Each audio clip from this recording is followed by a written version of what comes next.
میگوید بار خانه فاطمه آمدن، گفتن ای فاطمه، ای جگرگوشه من، چرا در خانه علی نیست؟ یعنی علی شوهر فاطمه بود، داماد پیغمبر بود.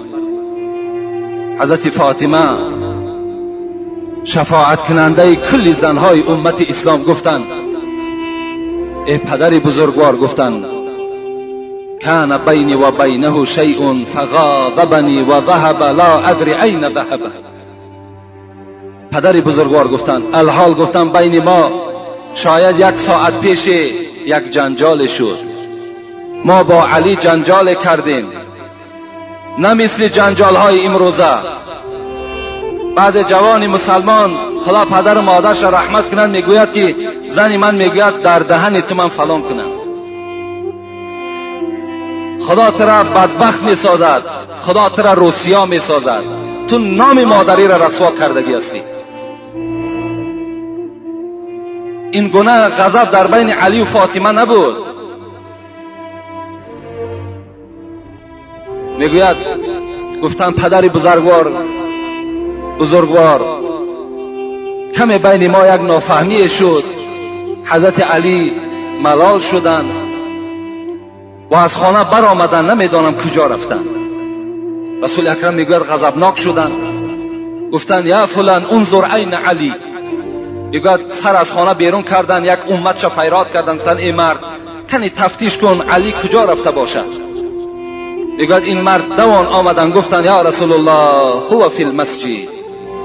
ای پیغمبر خدا، علی گفت در مسجد خواب است. گفت مسجدهای اون زمانه این گونه قالین ها نداشتند، از خاک عبارت بود. رسول اکرم میگوید وقتی من داخل مسجد شدند، پیغمبر خدا دیدند که حضرت علی بالای خاک خواب است.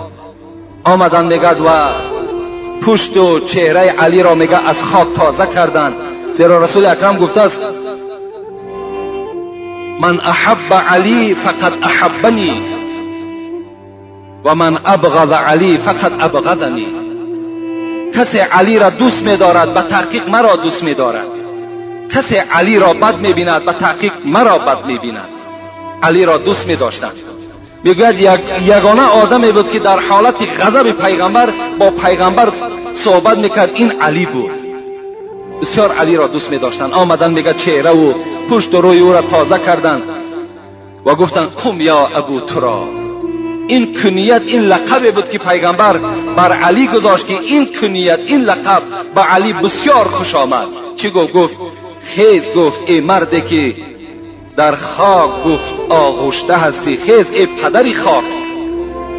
وقتی علی شنید از جای خود خیز، احترام میکرد پیغمبر را و دست علی را گرفت و به خانه آمدند. وقتی وارد خانه شدند و دیدند که در چهره پیغمبر که دیگرگونی هست، فاطمه در حال حس کردند که پدرش از او راضی نیستند، ناخشنود هستند برای این کاری که نسبت شوهر خود علی کرده است. در حال میگوید فاطمه دویدن از دست پیغمبر خدا قپیدن، گفتن پیغمبر پیش از آنی که علی از خانه من برآید، من نزد علی آمدم و پشیمانی خود پیش او اظهار کردم و طفت حوله 7 مرات، گرد علی 7 پیچ دور گشتم و گفتم ارضی عنی، و گفتم علی از من راضی شو، بالای من غضب نکن. من از علی این گونه مراجعت ها کردم و از من راضی شد، بعد از خانه من بیرون شد. رسول اکرم وقتی که این سخن از فاطمه که شنیدن این حالت میگد، باز رسول اکرم خوشنود شدند و گفتند یا فاطمه والذی بالحق نبیا لو مت قبل ان ترضی علیا لم اصلی علیکی.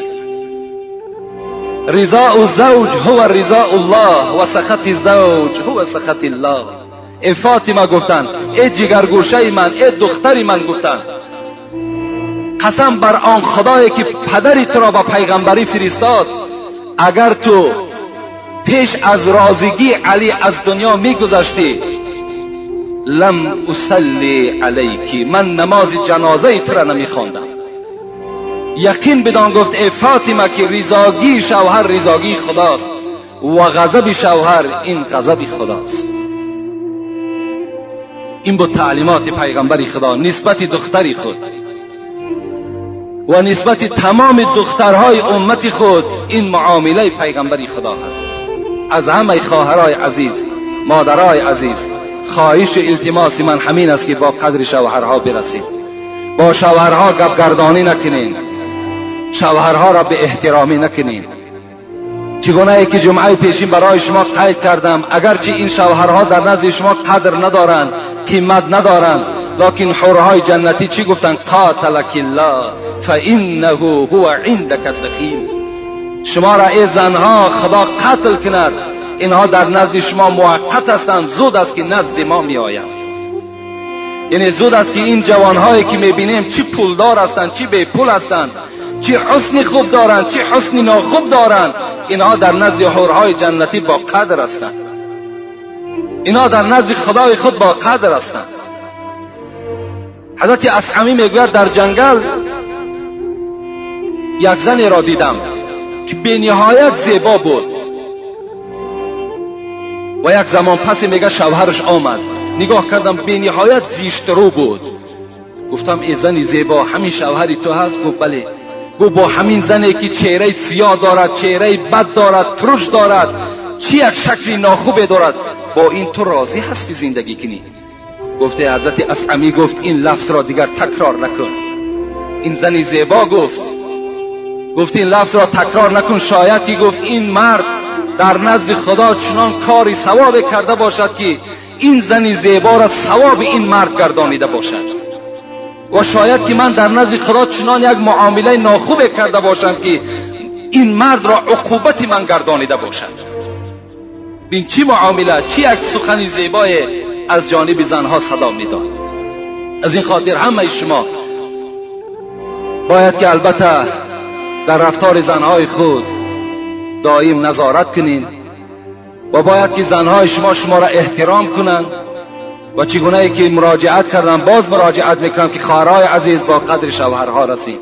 اگر شما خواهید که جنتی شوین، اگر شما خواهید خداوند از شما راضی، پیغمبر از شما راضی، قرآن از شما راضی، با قدر شوهرها رسید.